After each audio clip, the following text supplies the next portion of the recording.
my lungs won't fill all the way. Like something is sitting on my ribs. Like the air knows what I've been lying about. And it's tired of watching me pretend. I'm Stacy. 29. Married. Still in Savannah like a girl who never learned how to leave.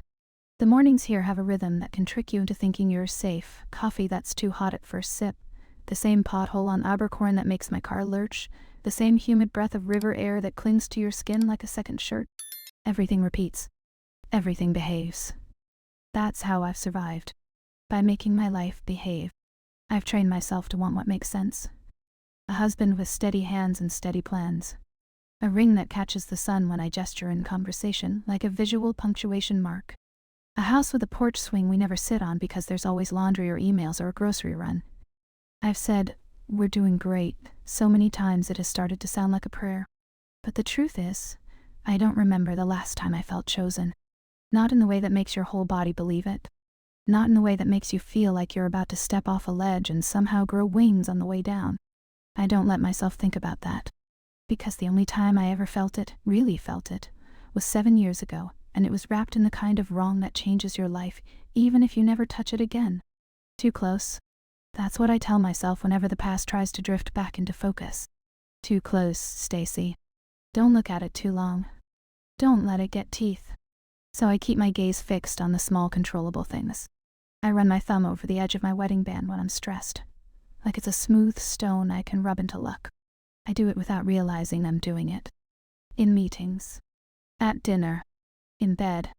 It's my private habit, my quiet anchor, my way of telling myself I'm here, I'm fine, I'm contained. And most days, it works. Most days I can move through Savannah like I belong to the version of my life I've built. I can smile at the same barista who knows my order. I can nod at neighbors and talk about weather and weekend plans. I can let my husband, Evan, kiss my cheek while he's tying his tie and ask, "You good, babe?"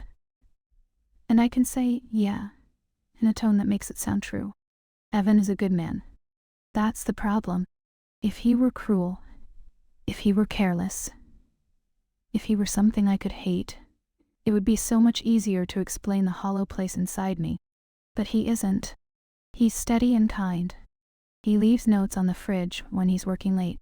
He massages my shoulders when I complain about a headache. He looks at me like I'm home.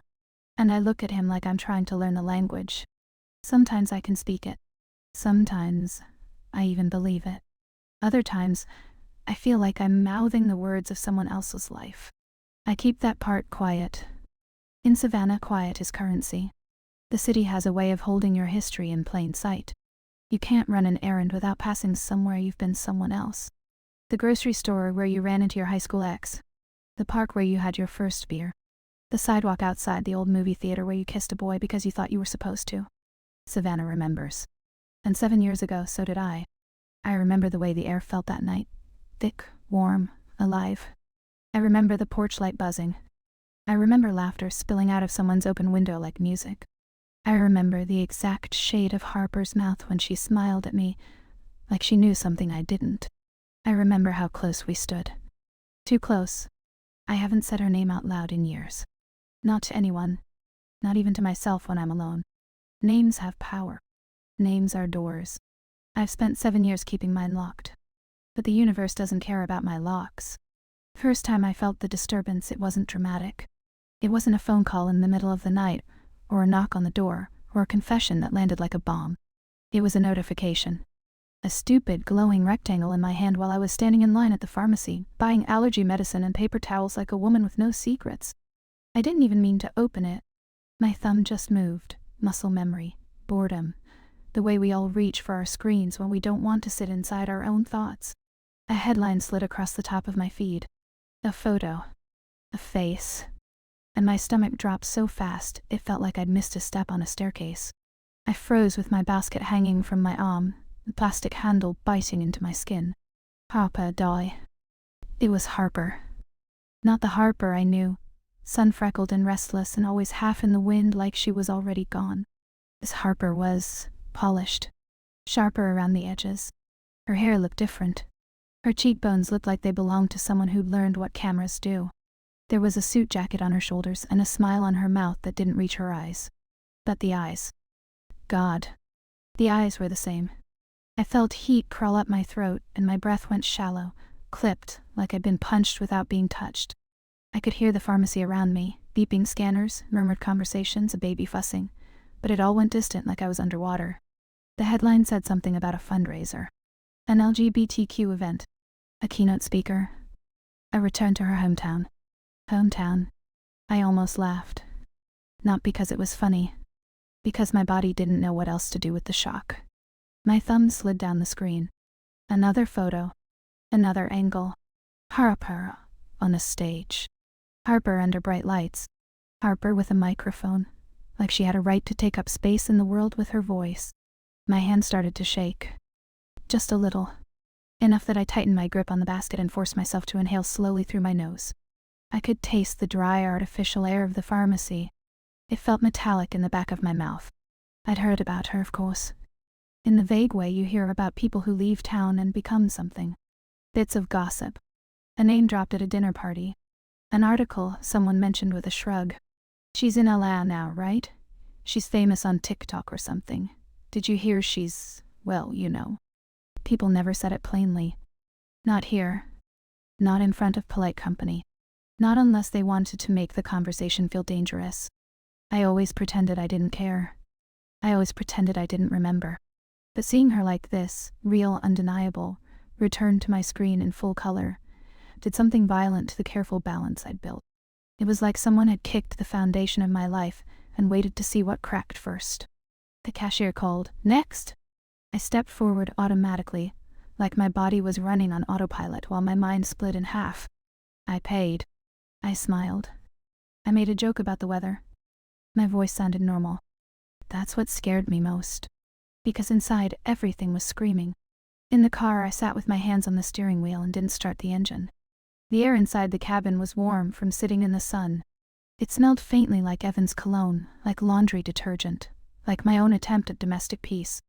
I stared at my phone again, like looking at it might change what I'd seen. It didn't. Harper's face stayed there. I swallowed hard. My throat felt too tight, like my body was trying to keep something from escaping. I could have closed the app. I could have tossed my phone onto the passenger seat and driven home and pretended this was just a ripple, just a moment, just a thing that would pass. But my thumb moved again, because I've never been as strong as I like to think I am. I clicked the article. The words blurred at first. My eyes kept snagging on details, dates, names, places, like hooks catching fabric. 2 months, it said somewhere. Limited stay. Visiting family. Special appearance. 2 months. My heart thumped once, hard. I felt it in my throat, in my wrists, in my fingertips. 2 months in Savannah meant she would be here long enough to be seen. Long enough for old friends to run into her at the grocery store or a coffee shop with a riverwalk and post about it. Long enough for our circles to overlap like they always do in a city this small. Long enough for my past to brush against my present. Long enough for me to make a mistake I couldn't unmake. Too close. The phrase rose up again, uninvited, like my brain was warning me in the only language it had. Too close. I stared out the windshield at the parking lot, at people loading bags into trunks, at the normalcy of it all. My life looked normal from the outside, and I wanted to keep it that way. Because if anyone found out, not about the article, not about Harper being back, Savannah would eat that up like candy.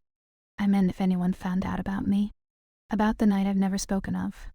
About the part of my body that still remembers Harper's breath like it was yesterday. About the fact that my marriage is built on silence, not lies exactly, but something adjacent. Something softer. Something more socially acceptable.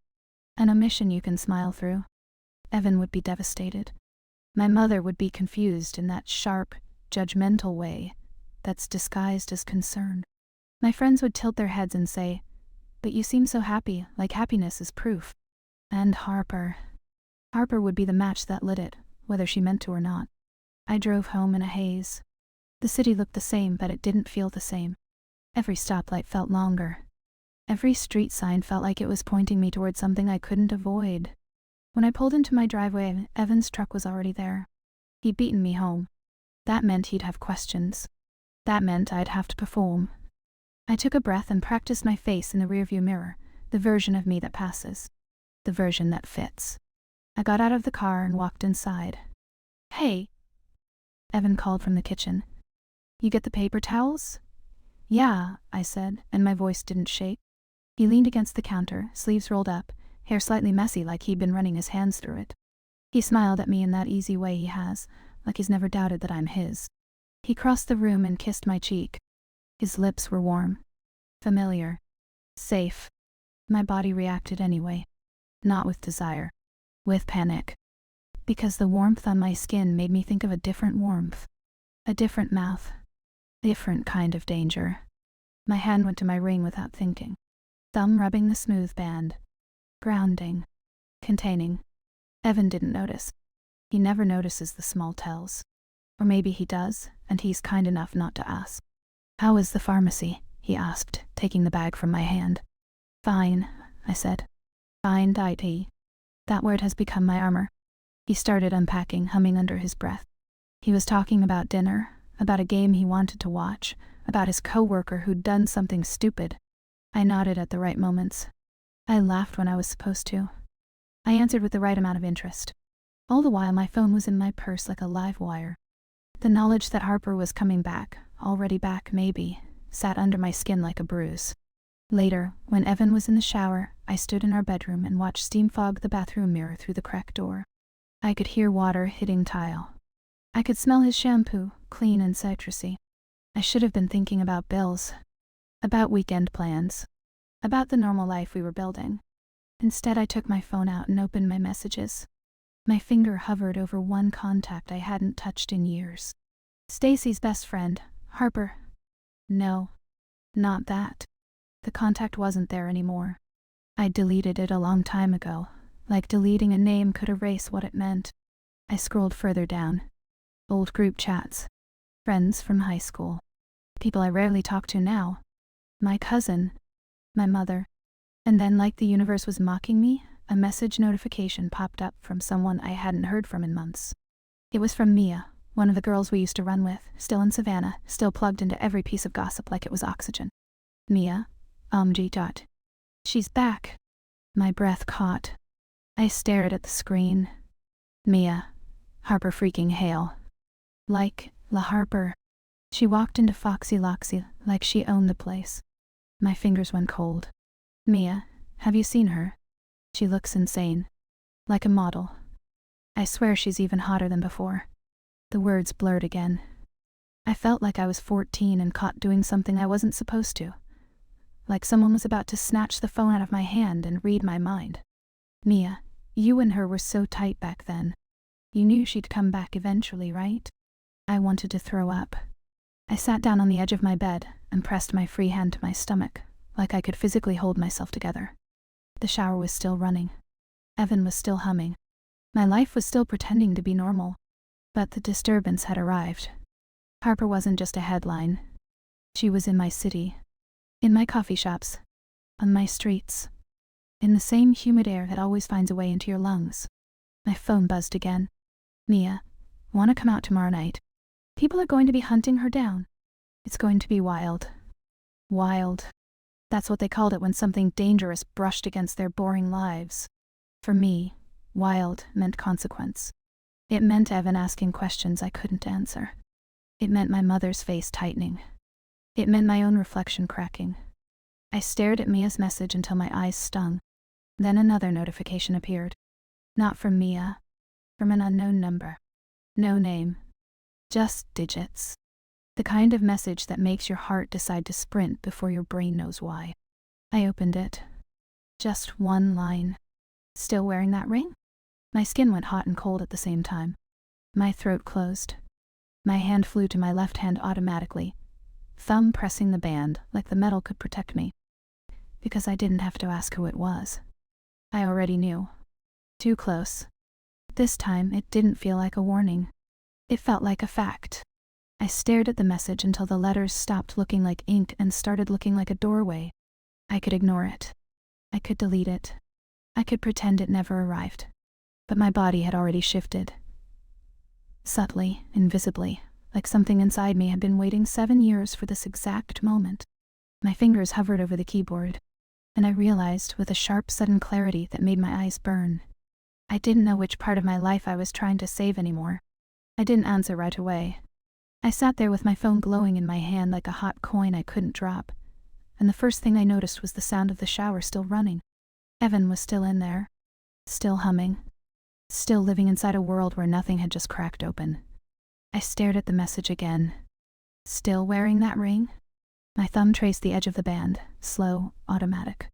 The metal felt colder than it should have. Or maybe my skin was too warm. Maybe my whole body had turned into a wire. My brain tried to do the respectable thing, write a polite lie, close the door, lock it again. Wrong number. Who is this? Don't text me. But my chest had that tight, shallow pull, like my lungs were refusing to commit to a full breath. Like my body was bracing for impact before it even saw the car. 7 years and she could still do that to me with one line. I mean, no. Not do that to me. She could still do that to the part of me I'd buried under vows and routine, and I'm fine. I set the phone down on the bed like it might burn the comforter. I stood up and walked to the mirror, the one above my dresser that Evan and I had hung together last year. I looked normal. I looked like the woman Savannah expects me to be. Soft hair pulled back. T-shirt from a charity run. Mascara smudged faintly from a day I hadn't had time to fix myself. I looked married. I lifted my left hand in front of the glass and stared at the ring, as if I could interrogate it into confessing what it meant. It meant Evan. It meant safety. It meant everyone leaving me alone. But it also meant I had agreed to a life that never once asked me the question I'd been avoiding since I was 22. Who do you actually want? The shower clicked off. The water stopped. The world kept moving. I flinched like I'd been caught doing something wrong, and my body snapped into performance mode before my mind even caught up. I grabbed the allergy medicine from the bag. I opened a drawer. I pretended to be busy, steady hands, steady breathing, steady wife. Evan stepped into the bedroom a minute later, towel around his waist, hair damp, skin flushed from the heat. You okay? He asked. It wasn't suspicious. That's what made it worse. It was tender. It was him trying to take care of me without knowing what he was up against. Yeah, I said too quickly. He studied my face in that quiet way he has, like he's reading a book he's read before and noticing new lines. You sure? You look, I don't know, far away. I forced a laugh that didn't reach my throat. Just tired, he repeated, and his voice softened. He stepped closer and kissed my forehead. It should have felt comforting. Instead, my stomach tightened. Because I had just been kissed by a man who loved me while I was thinking about a woman who could destroy me with a text. I closed my eyes and tried to make myself stay present. Tried to make myself want this the way I'm supposed to. Evan's hand rested at my waist for a second, warm and familiar. My body didn't respond with hunger. It responded with guilt. He pulled back. I'll make you some tea. Thanks, I whispered, and my voice sounded smaller than I meant it to. He left the room, and the moment he was gone, my chest expanded like it had been waiting for privacy to breathe again. I grabbed my phone. No new messages. I stared at the screen anyway, like I could will another line into existence, like I could force the universe to finish what it started so I wouldn't have to sit in the suspense. My fingers hovered over the reply box. I typed one word. Yes. I stared at it until my eyes watered. Then I erased it. I typed another. Why? Erase. I typed, who is this? And laughed at myself under my breath because it was pathetic. Like I didn't know. Like my skin hadn't already recognized the weight of her attention. I set the phone down again, hard and paced once. Twice. The outside world kept moving. A car passed on our street. Someone's dog barked. The AC kicked on. My life continued, indifferent to the fact that my insides were unraveling. I didn't sleep well. That's not a dramatic confession. It's just true. I lay next to Evan while his breathing deepened into something easy, and I stared at the ceiling like it held answers. Every time I drifted toward sleep, my phone buzzed in my imagination. Every time Evan shifted and his arm brushed my hip, I tensed, not because I didn't love him, but because my body was braced for a different kind of touch. At some point, in the dark, I whispered her name into my pillow like I was spitting out poison. Harpa. Just saying it made my pulse jump. I hated that. I hated how my body still belonged to a memory I never let myself replay fully. Because that night, before she left, wasn't supposed to be important. It was supposed to be a mistake we never talked about. A drunk blurred boundary, a we were young, and we were close, and we didn't mean it. But it had lived inside me like a splinter for 7 years. And now she was back, pressing on the bruise with a single sentence. In the morning I made breakfast like nothing was wrong. Eggs. Toast. Coffee. The familiar choreography of a life built on repetition. Evan was in a good mood. He talked about his day, about a meeting, about some minor drama at work. He kissed my cheek again before he left and said, "Love you. I love you too," I said, because I do love him. It's just, love isn't the same as truth. When the front door closed behind him, I stood in the kitchen with my coffee cooling in my hands and felt the quiet settle like dust. I checked my phone.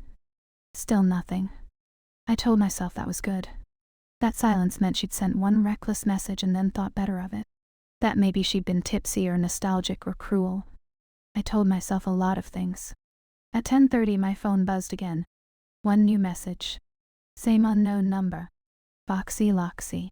Noon. Come, say it to my face. My heart kicked hard enough to make me dizzy. I sank into a chair like my legs had decided they were done. No greeting. No softness. No, can we talk?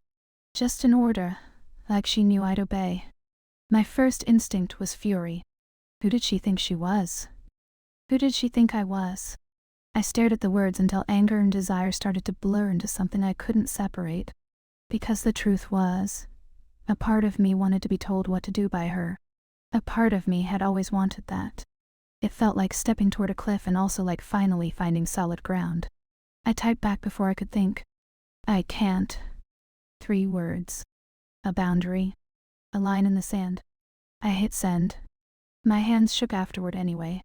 A minute passed. 2. The reply came fast, like she'd been watching the screen. You can. You just don't want to. I inhaled sharply, like the words had fingers. I stared at them with a rising heat behind my eyes. She wasn't wrong. That's what made it dangerous. I could go. Evan wouldn't know. Savannah wouldn't know. I could tell myself it was closure, that it was a conversation, that it was nothing. But I knew what it would really be. It would be me putting myself within reach of the one person who had ever made me feel like my life could split open into something real. And if anyone found out, if Mia saw us, if someone took a photo, if Evan heard a rumor, my marriage wouldn't just crack. It would shatter. My mother would call it a phase or a mistake or a betrayal. My friends would pick sides. And I would have to finally stop pretending I was just tired. I read her message again. You can. You just don't want to. Something in me snapped tighter, like a thread pulled to its limit. Maybe it was pride. Maybe it was pain. Maybe it was the part of me that had spent 7 years swallowing words and refusing to look at myself too long in the mirror. I replied. Noon. 15 minutes. I didn't give myself time to second guess. Because if I did, I would back out. And I was exhausted from backing out of my own life. By 11:45, I was parked 2 blocks away from Foxy Loxy with my hands gripping the steering wheel so hard my knuckles went pale. The air outside was bright, sharp with late morning sun. Savannah looked like itself, lazy, pretty, unbothered. Spanish moss hanging like secrets from the trees. Tourists laughing. Someone walking a golden retriever. A couple holding hands like it was the easiest thing in the world. I sat in my car and tried to breathe in a way that didn't make me look guilty. My phone buzzed again. I'm inside. No heart. No punctuation. Nothing soft. I hated how that made my stomach flutter. I got out of the car and started walking. Each step felt like a choice. Not a simple choice like coffee or tea. A choice like this is the direction your life is going now. I reached Foxy Loxy and paused outside the door, my fingers hovering near the handle.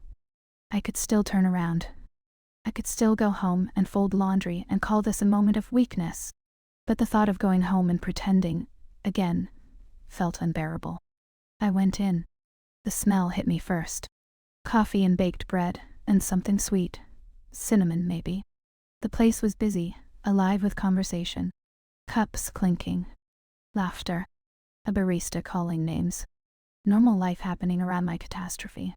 My eyes scanned the room before my brain could stop them. And then I saw her. Harper was sitting near the back, half in shadow, like she'd chosen the corner on purpose. Sunglasses on even indoors, which would have looked ridiculous on anyone else. On her, it looked like a warning. She'd changed. Of course she had. 7 years does that. Her hair was darker, pulled into a loose knot. Her outfit was effortless and expensive, the kind of casual that takes money to look casual. She had one hand around a coffee cup like she wasn't shaking, like she wasn't bracing, like she hadn't just summoned me like a storm. My pulse thudded in my ears. My mouth went dry. She lifted her head slightly, like she felt me before she saw me. And then she looked straight at me. I stopped walking. I couldn't help it. Her gaze locked onto mine and something hot moved through my body like a slow match being struck. Not lust. At least not only that. Recognition. History. All the things I'd sealed away suddenly pressing against my ribs from the inside. Harper's mouth tipped into something that wasn't a smile. It was a familiar cruelty. A tenderness disguised as a blade. She stood, in one smooth motion. And my breath caught stupidly, because she was taller than I remembered, or maybe she just carried herself like she'd learned how to take up space without apologizing. She walked toward me. Not fast. Not eager. Controlled. Each step felt measured, like she was closing a distance she'd been thinking about for years. When she reached me, she stopped just close enough that I could smell her. Not perfume. Not anything floral or obvious. Something clean and expensive. And under it, something human. Warm skin. My hands went cold. My thumb found my ring again, rubbing the metal like a prayer I didn't believe in. Harper's gaze flicked down to it. Just for a second. But it was enough to make shame flare in my chest. Then she looked back up at my face. Her voice was lower than I remembered. "You came," she said. It wasn't gratitude. It was satisfaction. I swallowed, forcing my voice to work. "You told me to." Her eyes narrowed slightly, like she was tasting that answer. "You still do what I tell you," she murmured. My whole body reacted, heat under my skin, a tight pull low in my stomach, my breath turning shallow. I hated it. I hated that she could still reach into me like that. Harper leaned in a fraction. Not touching. Not crossing. Just close enough that the air between us felt charged. I felt the hairs on my arms lift. This was too close to the girl I used to be. Too close to the night I never talked about. Too close to something that would ruin everything if anyone in this room looked up at the wrong moment and understood what was happening. I forced myself to step back half an inch, like that tiny distance could save me. "Why did you text me?" I asked, and my voice shook anyway. Harper's gaze held mine like she was pinning me in place. "Because you've been wearing that ring for years," she said quietly. "And I needed to know if it was still a lie." My throat tightened. My eyes stung, and I blinked hard, refusing to let tears make me soft in front of her. "You don't get to—" I started. Harper cut me off without raising her voice. "I get to ask." The way she said it, calm, sure, made my spine stiffen. People brushed past us, heading to the counter. Someone laughed loudly near the window. A barista called out, "Latte for Jason." The world kept moving. Harper didn't. She tilted her head slightly. "Sit with me." It wasn't a request. My jaw tightened. "No." Her eyes flicked over my face like she was reading what I wouldn't say out loud. "You're going to make a scene?" she asked softly. "In Savannah." My stomach dropped. Because she was right. I wouldn't. Not here. Not where someone could recognize me. Not where someone could text Mia by the time I got home and say, "Guess who I just saw Stacy with?" I forced myself to move, stiff-legged, toward her table. She followed, just behind me. I could feel her presence like a hand at my back. When I slid into the chair across from her, my hands stayed on my lap because I didn't trust them not to shake. Harper sat too. She removed her sunglasses slowly, setting them on the table like she was taking off armor. Her eyes were even more dangerous without them, because now I could see everything. The guardedness. The fatigue. The part of her that had come back not just to be seen, but to take something. She leaned back slightly, one arm draped over the chair like she owned the space around her. "You look the same," she said. I gave a short, humorless laugh. "That's the point?" Her gaze sharpened. "Is it?" The question landed in my chest like a weight. I opened my mouth, and for a second, I didn't know what to say. Because the honest answer was, I don't know anymore. Harper's fingers tapped the side of her cup once. A small gesture. Controlled. but it made my eyes track her hand like I was starving. I hated that too. She watched me watch her. Faint smile touched her mouth. Not kind. Not cruel. Just knowing. "You mad?" she said. "You vanished," I replied, and my voice came out sharper than I meant it to. "You left, no explanation, no goodbye, nothing." Harper's eyes didn't flinch. "I know. Just that. No defense. No apology." The simplicity of it made something inside me twist. "You don't know what you did to me," I whispered, and I wasn't trying to be dramatic. I wasn't trying to win. It was just truth slipping out before I could stop it. Harper's gaze softened for half a second, and that softness was more destabilizing than any cruelty. "I do," she said quietly. "That's why I left." My breath hitched. I stared at her, feeling the past surge up like it had been waiting for this line. "You left because..." I started, then stopped because my throat closed around the words. Harper leaned forward slightly, elbows near the table, voice lower. "I left because I loved you," she said, like she was stating a fact she'd been carrying in her pocket for years. "And I was afraid." The caffeine noise blurred. The sentence didn't sound real. It sounded like something my younger self used to beg the universe to let me hear in secret. My hands clenched in my lap. Heat rushed to my face, to my ears. My pulse hammered like it was trying to break out of my skin. A part of me wanted to laugh. A part of me wanted to cry. A part of me wanted to stand up and walk out before the words could settle into my bones and change me permanently. "You can't say that," I whispered. Harper's eyes didn't leave mine. "I just did." I swallowed hard. The room felt too bright, too exposed. "My husband," I said, the word tasting like metal. "I'm married." Harper's gaze dropped to my ring again. "I noticed," she said. I hated the flatness of her tone. Like the ring was an obstacle, not a person. Like Evan was a detail. "Don't," I snapped. Her eyes lifted to mine, suddenly sharp. "Don't what?" "Don't come back here and act like you can rewrite my life," I said, and my voice shook because underneath the anger was something worse. Hope. "You don't get to drop a sentence like that and expect me to what?" Harper asked softly. Her voice didn't rise, but it pulled at me. It made me feel like I was standing at the edge again, toes over the drop. I couldn't answer, because the truth was I didn't know what she expected.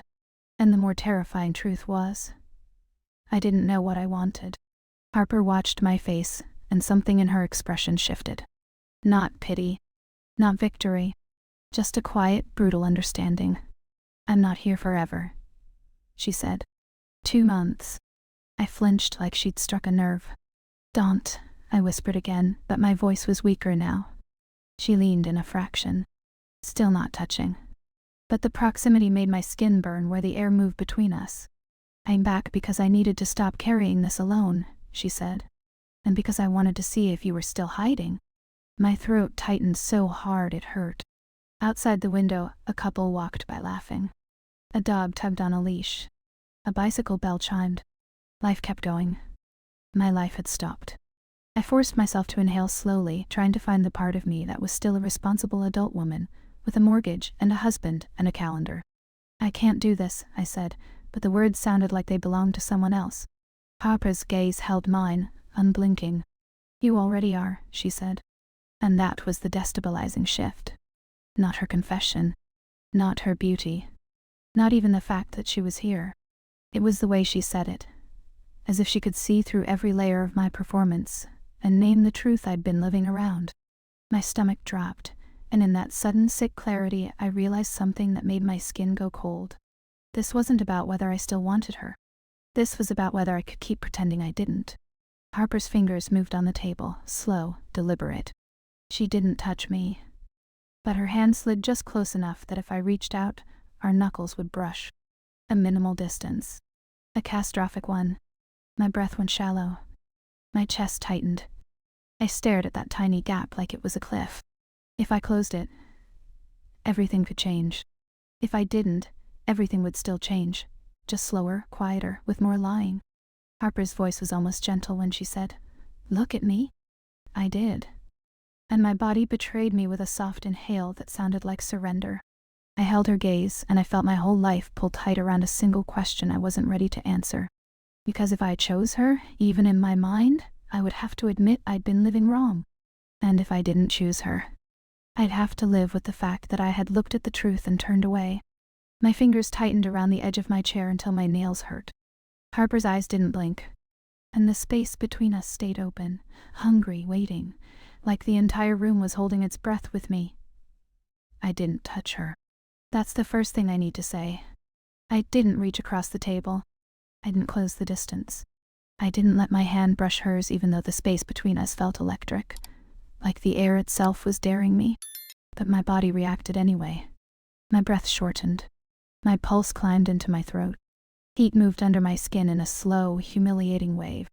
I had to press my knees together under the table to keep from shifting toward her. And she saw it. God, she saw it. Harper didn't smile. She didn't gloat. She just watched me like she was witnessing something fragile crack open. "You're shaking," she said quietly. "I'm not," I lied. Her eyes dropped to my hands in my lap. My fingers were twisted together so tightly my knuckles were white. She leaned back slightly, giving me physical space, but not emotional relief. "Relax," she murmured. That word felt obscene.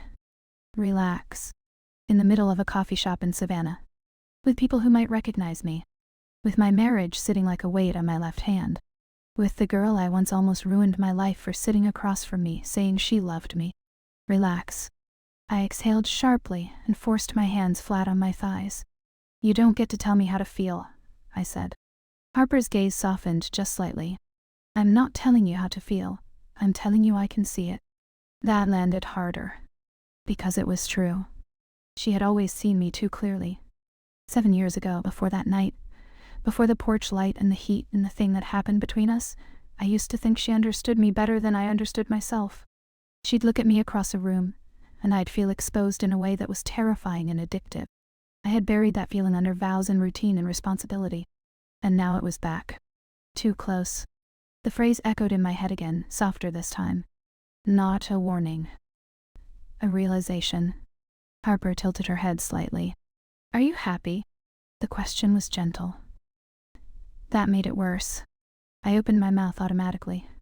The reflex answer, yes, sat at the tip of my tongue. But it didn't come out. Because I suddenly understood something with brutal clarity. If I said yes, I would be lying to her. If I said no, I would be admitting it to myself. My body reacted before my brain could catch up. My throat tightened. My eyes burned. I felt the pressure of tears that had nothing to do with sadness and everything to do with being seen. "That's not your business," I said finally. Harper held my gaze. "It used to be," she replied. The cafe door opened behind me. A rush of sunlight spilled across the floor. Laughter followed it in. Someone called Harper's name from across the room. Harper, oh my God. I flinched. A girl. No, a woman now, walked toward us with wide eyes and a bright smile.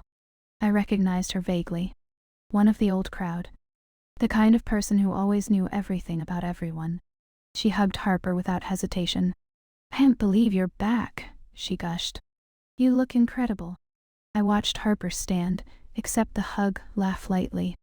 It was a polished laugh. Controlled. Public. The woman's eyes flicked to me. "Oh my God. Stacy? Wow. You two back together in the same room? That's wild." Wild. The word hit me like it had the night before. I forced a smile that felt like glass in my mouth. "Just catching up." The woman grinned like she smelled something interesting. "Well, Savannah missed you," she told Harper. "And we're all dying to see you tonight. Nia said you might come out." My stomach dropped. Harper glanced at me. "Just for a second." "Maybe," she said. The woman squeezed her arm and left in a flurry of excitement. I felt exposed. Like the room had eyes. Like this wasn't just about me and Harper anymore.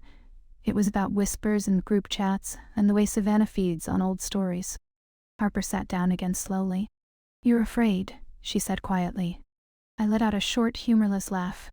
"Of course I'm afraid." She leaned forward slightly, lowering her voice. "Of me." The question landed somewhere deep. I considered it. And then something inside me shifted. Not softly. Not gradually. Violently. "I'm not afraid of you," I said. and my voice steadied in a way that surprised me. I'm afraid of what I become around you. There it was. The fracture. The thing I'd been circling. Harper went still. Completely still. Her fingers stopped moving. Her expression changed, not into triumph, not into pity, into something rawer. What do you become? She asked. I felt my pulse in my ears. My skin felt too tight for my body. I forget, I said quietly. Forget what? I forget who I'm supposed to be. The words hung there between us. Heavy. Irreversible. Because once I said that, I couldn't pretend this was nostalgia or closure. It was something active. Present. Harper's gaze dropped to my mouth for a fraction of a second. My body reacted before I could explain it. My lips parted slightly. My breath shifted. A warmth moved through me that had nothing to do with memory and everything to do with right now. The space between us felt smaller. Dangerously smaller. She didn't touch me, but she leaned in just enough that if anyone glanced over, they would hesitate. Stacy, she said softly, and my name in her mouth felt like something sacred and forbidden at the same time. I swallowed. Don't, I whispered. She didn't stop. You've been living a life that doesn't fit you, she said, her voice steady but low. You're wearing a costume. I can see it. Anger flared. You don't know that, I shot back. I do, she replied calmly. Because I tried to wear one too. That made me pause. For a second, I saw past the polish. Past the icon. Past the suit jacket and the stage lights. I saw the girl who left. The girl who ran because loving me felt impossible. And something inside me softened in a way that scared me more than desire ever could. I had to leave, she continued, voice quieter now. Because if I stayed, I would have asked you to choose me. My breath caught. And I didn't think you would. That hurt. Because she was right. 7 years ago, I wouldn't have chosen her. I wasn't brave enough. I was too afraid of losing everything. So she left instead. The internal moral question rose up before I could stop it. If she asked me now, would I still choose safety over truth? I didn't answer it. I couldn't. Because the risk was suddenly very real. Evan. My marriage. My mother. The gossip. The way Savannah chews on scandal. My entire identity. As the stable one. The good one. The normal one. All of it balanced on a single fragile line. Harper's hand shifted on the table. Just a fraction closer. I felt the pull in my stomach again. That terrible pull. If I kissed you right now, she said softly, would you stop me? The room tilted. The sound around us blurred. I felt heat rush through me so fast I had to grip the edge of my chair. She didn't say it loudly. She didn't say it playfully. She said it like a test. My body reacted before my mind formed an answer. My breath hitched. My chest tightened. My gaze dropped to her mouth. Just for a second. But she saw it. Too close. Too dangerous. I lifted my eyes back to hers, heart pounding so hard I was sure she could see it in my throat. You wouldn't, I said, and it sounded like a plea. Her eyes darkened. Try me. And something snapped. Not in the world. In me.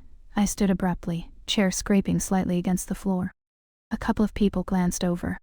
Not suspicious, just curious. My pulse was thunder. You don't get to do this, I said, and my voice was shaking now, not with weakness but with something rawer. You don't get to come back and test me like I'm still the same girl. Harper stood too.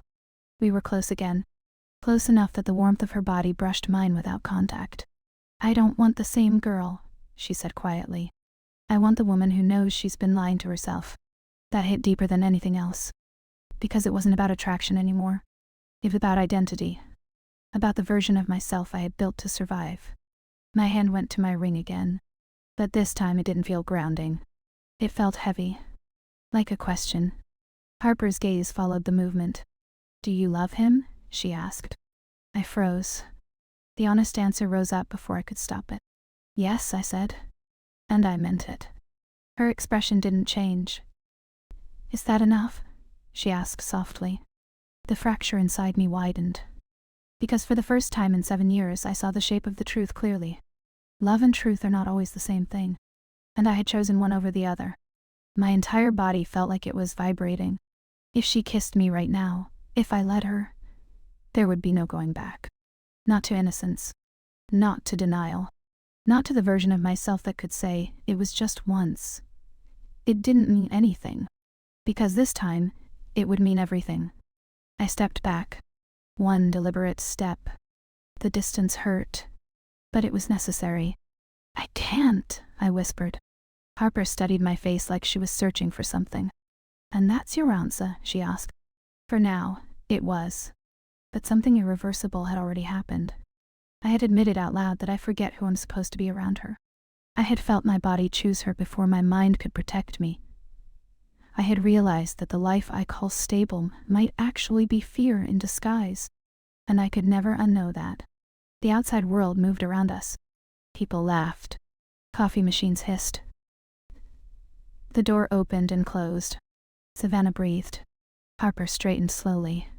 2 months, she said quietly. I'm here for 2 months. Not a threat. A timeline. An invitation. A countdown.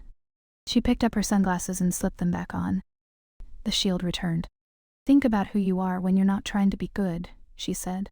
Then she walked past me. Not touching. Not looking back. And I stood there in the middle of a crowded cafe, heart racing, skin burning, wedding ring heavy on my hand. And for the first time since I said, I do, I didn't feel sure which life I was protecting anymore. I didn't go home right away.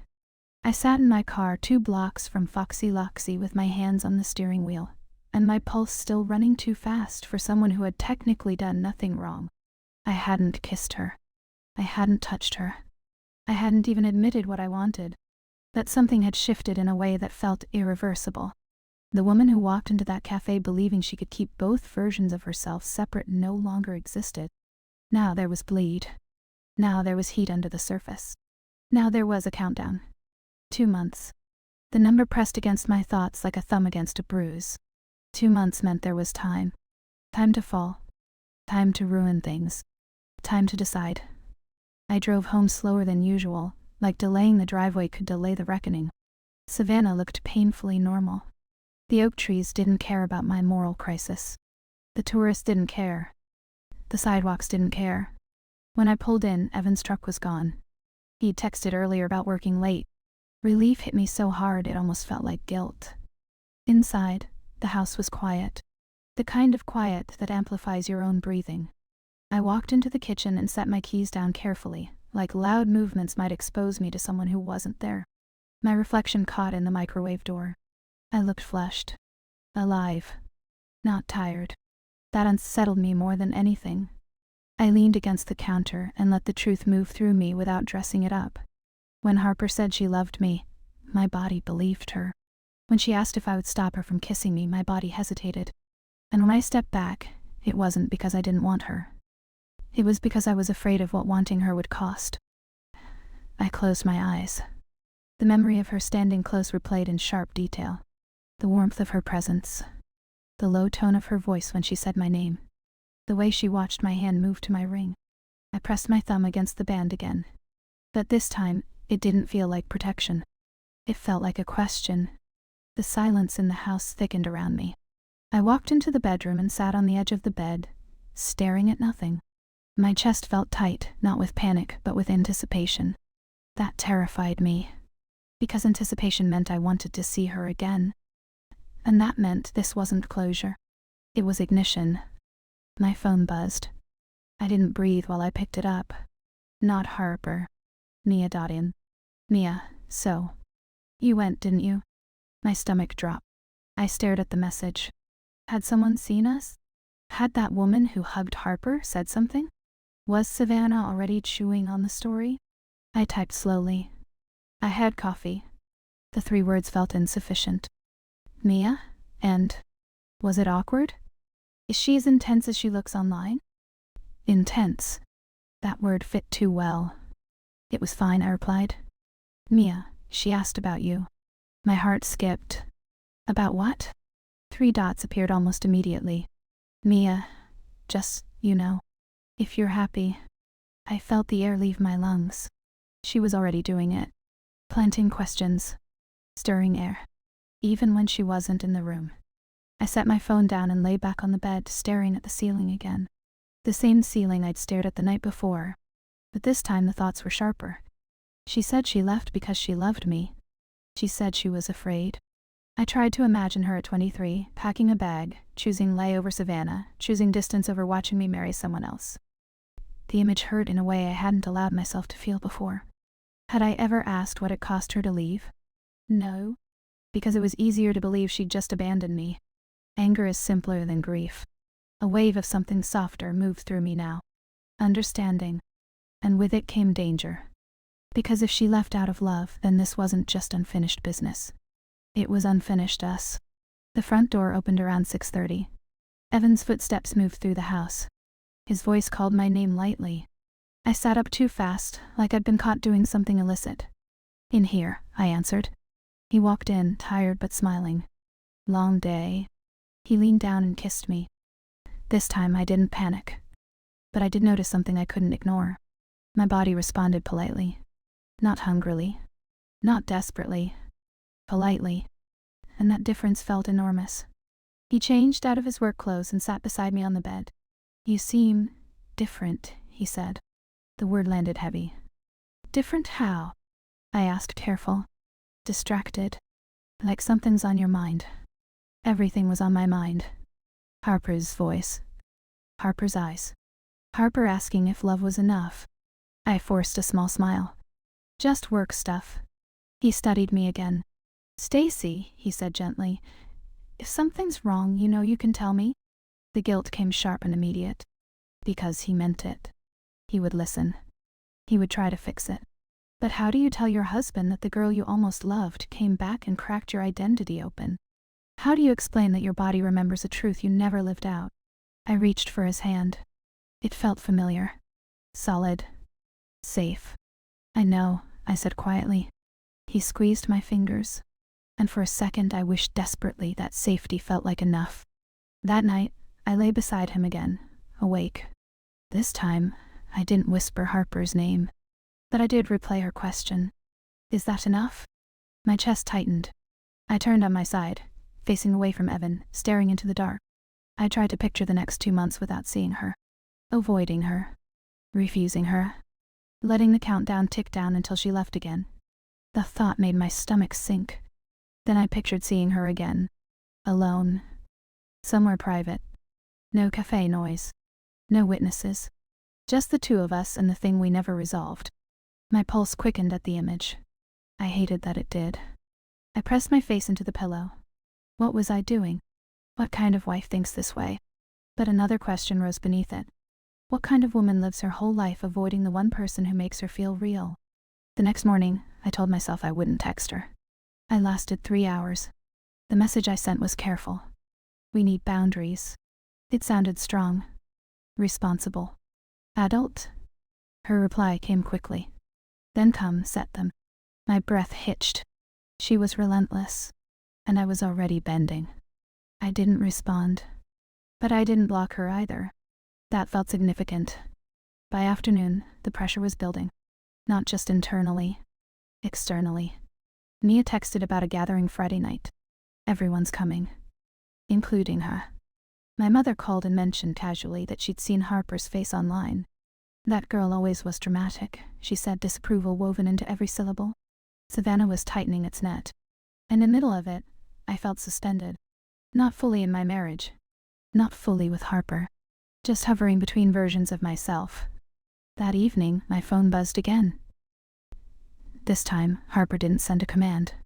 She sent a location. The riverwalk. No words. Just a pin. My heart started pounding before my brain agreed to anything. I stared at it for a long time. The riverwalk was neutral ground. Public, but shadowed. Familiar, but intimate. It was where we used to go, when we didn't want to be seen too clearly. My body reacted before I consciously decided. My pulse quickened. Heat crept up my neck. I stood. I grabbed my keys. I told Evan I was meeting Mia for a bit. The lie slid out too easily. That scared me. When I reached the river, the sun was dipping low, painting the water in gold and bruised pink. She was already there, leaning against the railing. looking out at the water like she owned the horizon. I stopped a few steps away. She didn't turn immediately. She said, "You came." Not triumphant. Just aware. I said we needed boundaries, I replied. She finally looked at me. And in the fading light, without sunglasses, without cafe noise, without anyone interrupting, she looked younger. More exposed. More real. "So set them," she said softly. The air between us felt different here. Thicker. Slower. The city noise was distant. The water moved lazily beneath us. A couple walked past holding hands, unaware that my entire identity felt like it was balancing on a wire. "I can't keep doing this," I said. "Doing what?" she asked. "Feeling like this." Her eyes searched mine. "And how is that?" I hesitated. "Because naming it would make it undeniable. Like I'm split in half," I admitted. The confession hung there. Harper stepped closer. Not touching, but closer. "I never wanted to split you," she said quietly. "I wanted to choose you." My breath caught, and this time I didn't step back. The pressure rose. The water shimmered below. My ring felt heavier than it ever had, and for the first time I understood something clearly. This wasn't about whether I desired her. It was about whether I was brave enough to live with the consequences of that desire. The night air cooled around us, but the space between our bodies felt warm, unstable, ready to tip, and I didn't know which direction I would fall. The air off the river felt damp and electric, like Savannah itself was holding its breath. Harper stood close enough that I could feel her warmth without contact, and that was somehow worse than touching, because touching would be a decision. This hovering was torment dressed up as restraint. I kept my left hand near my thigh, like hiding it would make the ring lighter. It didn't. Harper's eyes stayed on my face, not my hand, like she was trying to see the moment my mask slipped. "I don't want to be your crisis," she said quietly. Her voice didn't have the sharpness from the cafe. No challenge. No, try me. Just something softer, almost tired. I swallowed, the motion tight in my throat. "Then, why did you text me?" She exhaled, a slow, controlled breath that looked practiced. "Because I got tired of pretending that night didn't happen." The words hit me low and hard, like a fist behind my ribs. The night? I could feel it like a phantom sensation, heat in the dark, breath too close, a boundary bending without breaking, the taste of almost. I had spent 7 years flattening it into something small enough to live with. Harper refused to let it be small. "I kept trying to make it disappear," I admitted, and my voice sounded rawer than I meant it to. Like if I never said it out loud, it would stop being real. Her gaze didn't move. Did it? No. It had lived in me anyway. Quiet. Persistent. A pulse under the surface. "I married him," I said, and the sentence came out like an accusation against myself. "I built a whole life. I thought that would." I stopped. My chest tightened. "I thought that would fix me." Harper's expression flickered. Not judgment. Not satisfaction. Something like grief. "You weren't broken," she said softly. "You were scared." I looked away toward the water. The river reflected the sky in smeared gold, and boats moved in the distance like slow thoughts you can't stop. "I am scared," I whispered. "I'm terrified of losing him," she asked. I hesitated, because it wasn't just Evan. It was my mother's voice in my head telling me what a good woman does. It was Savannah's eyes. It was the old rules. Don't make a scene. Don't disappoint people. Don't become the story people whisper about at brunch. It was the version of me that had learned to survive by being agreeable. "I'm scared of losing everything," I admitted. Harper's mouth tightened, a small controlled expression like she was holding something back. "And what about losing you?" she asked quietly. "Because that's the choice you already made once?" My throat closed. I stared at her, and the ache that rose in me wasn't romantic. It wasn't cinematic. It was human and ugly and real. "I didn't choose to lose you," I said, voice breaking on the last word. "You left." Harper flinched, just barely. Her eyes darkened. "I left because you were going to let me stay and slowly bleed out," she said, low and steady. "You were going to keep me close enough to want, but not close enough to claim." The sentence sliced clean. It was true, and hearing it out loud made my stomach twist. I felt the internal fracture widen, two lives pulling against each other. And me in the middle, stretched thin. My hand went to my ring again, thumb rubbing the smooth band like I could grind the gilt down to dust. Harper noticed this time. Her gaze dipped to my hand, then lifted back up. "You keep doing that," she murmured. "What?" I asked, defensive. "Like it's a life raft," she said. My breath shuddered. "It's supposed to be." Harper held my gaze and said something that landed like a quiet detonation. "Is it keeping you afloat, or keeping you under?" The air around my lungs felt suddenly too small. I inhaled, but it didn't satisfy.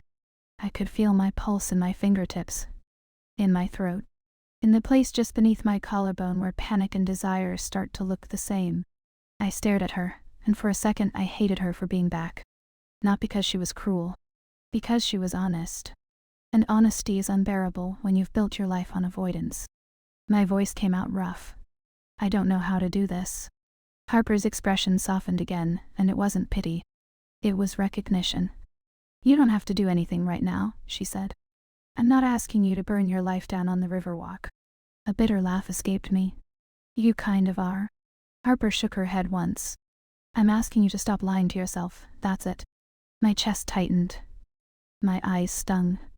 I blinked hard. "You make it sound easy," I whispered. "It's not easy," she said, and her voice dropped. "I've been carrying you for 7 years, Stacy." That line, "carrying you," hit me with a strange, painful tenderness. I saw her then, not as the icon on a screen, not as the woman everyone wanted to hunt down at parties, not as the person who could shatter my life with a kiss. I saw her as someone who had loved me from a distance because it was the only way to survive. My body reacted before my mind could protect me. I stepped closer, just a half step. Enough that the air between us changed. Enough that her breath brushed my cheek when she spoke next. Harper's eyes widened slightly, like she didn't expect me to move toward her. I didn't either. My voice came out in a whisper. "I don't want to lose you again." Harper's jaw tightened. "Then don't." It sounded so simple. It wasn't. The outside world kept moving around us. People walking past. A couple laughing. A distant siren. Savannah continuing its rhythm like my life wasn't about to split in half. I looked down at my ring. The metal caught the fading light. For years, it had been my proof that I was normal. Good. Safe. Now it felt like a weight. A script. A decision I'd made for fear, not for truth. My breath went shallow. Harper's voice softened. "Stacy." I looked up. Her gaze held mine, steady, patient, terrifying. And the private moral question rose in me again, sharp as a blade, and just as quiet. Am I about to ruin everything for one truth I've avoided my whole life? I didn't answer it. I couldn't. But my hand moved anyway. Slowly. Deliberately. I slid the ring off my finger. The skin beneath it looked pale, unmarked except for the faint indentation of years. The air hit that part of my finger, and it felt like exposure. Like a confession. Harper's eyes fixed on it, and her breath caught, just a small sound like she hadn't meant to let anything slip. I held the ring in my palm. It felt heavier than it should have. "I'm not giving you this," I said, and my voice shook. "I'm not making you the reason." Harper swallowed. "Then, what are you doing?" My throat tightened around the truth. "I'm choosing to stop hiding," I whispered. "Even if it kills the life I built." Harper's gaze searched my face like she was looking for the trap. "You're sure?" she asked quietly. "No. But I was sure about something else. I was sure I couldn't go back to pretending. I'm sure I can't keep living wrong," I said, and the last word tasted like metal and relief at the same time. Harper didn't move for a beat. Then she lifted her hand. Slow, careful, like offering it rather than taking. Consent in the smallest gesture. Permission. Choice. I looked at her hand, hovering, not touching me. And I realized I had spent years living in a marriage where I was safe, but not fully seen. Harper could see me with one look. That was the danger. That was also the point. I didn't put the ring in her hand. I closed my fingers around it and held it to my chest for a second, like I was saying goodbye to a version of myself. Then I stepped even closer. Close enough now that our bodies aligned without touching. Harper's breath hit my mouth. Warm. Unsteady. Tell me what you want, she whispered. My whole body thrummed. My skin felt too awake. I could feel the night air and the heat between us at the same time. I want... My voice broke. I swallowed hard, started again. I want to stop being the girl who always chooses what won't get her in trouble. Harper's eyes softened, and something in her expression looked like pain easing. And me? She asked. The word me sounded like a bruise and a promise. I exhaled, trembling. I want you. I hate that I want you. I've hated it for years. Harper's eyes closed for a second, like my honesty hit her somewhere tender. When she opened them, she didn't move in fast. She didn't take. She waited. So I did it. I leaned in. Slow. Like I was stepping across a line I'd been circling my whole life. My lips brushed hers, barely, more breath than kiss at first. And my body reacted like it had been starving. Heat surged through me. My chest tightened. My hand clenched around the ring until the edges bit my palm. Harper made a small sound, just a breath. And then she kissed me back. Still slow. Still careful. Like she was holding my fear in one hand and my desire in the other. It wasn't graphic. It wasn't a scene. It was gravity. It was memory turning into present. It was my whole life rearranging itself around one undeniable truth. When we parted, I stayed close, forehead nearly touching hers. My breath was ragged. Harper's voice came out low. You're shaking again. I let out a shaky laugh that wasn't humor. Yeah? She lifted her hand and touched my cheek with her fingertips. Light. Reverent. Like she was afraid I'd vanish. I'm not going to ask you to choose me in one night, she whispered. But I need you to choose you. My eyes burned. I nodded, because if I opened my mouth I might fall apart. We stood there for a long moment, while the river moved beneath us, and the city stayed loud and indifferent. And then I stepped back. Not away from her, away from the edge of doing something irreversible without thinking. I have to go home, I whispered. Harper's gaze tightened. To him. Yes, I said, and the guilt hit like a wave. To tell the truth. Harper's jaw clenched. Her eyes flashed with something sharp. Fear, maybe. Maybe the old wound of being left behind. But she didn't lash out. She didn't command. She just nodded once, slow. Okay, she said quietly. Go. The simplicity of it nearly broke me. I turned toward the street, my hand still closed around the ring like it might explode.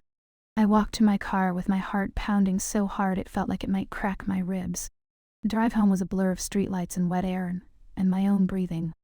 When I pulled into the driveway, the house lights were on. Evan's truck was there. My stomach dropped. He was home. I sat in the car for a long moment, fingers curled around the ring, sweat cooling on my palms. The world didn't pause for my confession. It never does. I walked inside. Evan was in the living room, TV on low, sitting with a beer in his hand. He looked up and smiled. There you are, he said. How was Mia? The lie wanted to come automatically.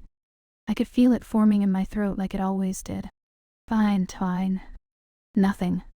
Normal. But my body wouldn't cooperate. My chest tightened. My eyes stung. My hands shook slightly. Evan's smile faded. Stacy? I stood there with the ring hidden in my fist, my left hand bare, my finger pale where it used to sit. I can't do this the way we've been doing it, I said, and my voice sounded like it was coming from somewhere deeper than fear. Evan's brow furrowed. What are you talking about? I swallowed hard. My heart hammered. The room felt too bright. I've been pretending, I whispered. I've been trying to be the version of me that makes sense to everyone. Evan sat forward slowly, confusion turning sharp. Are you saying you don't love me? The question made my throat ache. I do love you, I said. And it was true. The words didn't feel like a lie. But love isn't fixing what's wrong inside me. Evan stared at me like I'd become a stranger. You're scaring me, he said quietly. I nodded once, tears finally slipping free. I'm scared too. I didn't tell him Harper's name. Not yet. Not in this first fragile moment. I told him the truth that mattered before any names. That I had been lonely inside my own life. That I didn't know who I was anymore. That I couldn't keep wearing a costume until it became my skin. Evan's face tightened, pain rising like a storm. "Is there someone else?" he asked, voice breaking on the last word. My breath caught. This was the moment where the lie could save me for another day. This was the moment where the truth could end everything. I opened my hand slowly. The ring sat in my palm, catching the lamplight. I don't know what the future looks like," I whispered. "But I know I can't keep living like this. I can't keep you in a marriage with someone who's not fully here." Evan's eyes fixed on the ring. His jaw clenched hard. His throat bobbed as he swallowed. For a long moment, neither of us moved. The TV murmured in the background. A car passed outside. The house held its breath. Then Evan stood up, slowly, like his body was trying not to break. "Where are you?" he asked, voice low. My chest tightened. "I was trying to figure out if I'm real," I said, and the sentence sounded insane, and also like the only thing I could say.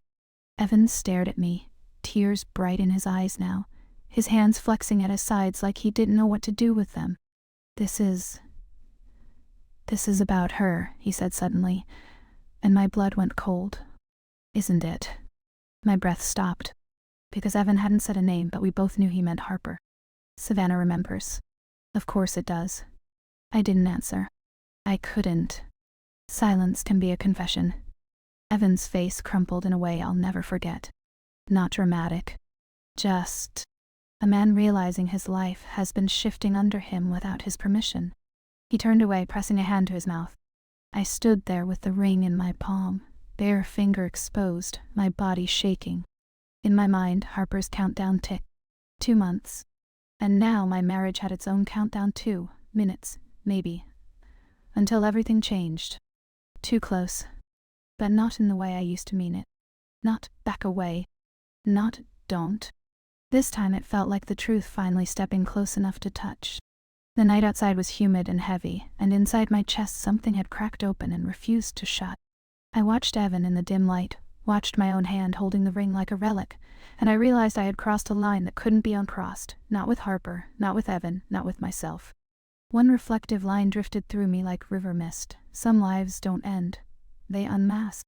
And the question that remained, burning, unfinished, was this: when the truth finally has your name in its mouth, do you run, or do you let it change you? Thank you for staying with me in this confession. If you've ever stood at the edge of a life that didn't fit and felt your body tell the truth before your mouth could, leave a comment with what you would have done. And if you want more stories like this, subscribe and stay close.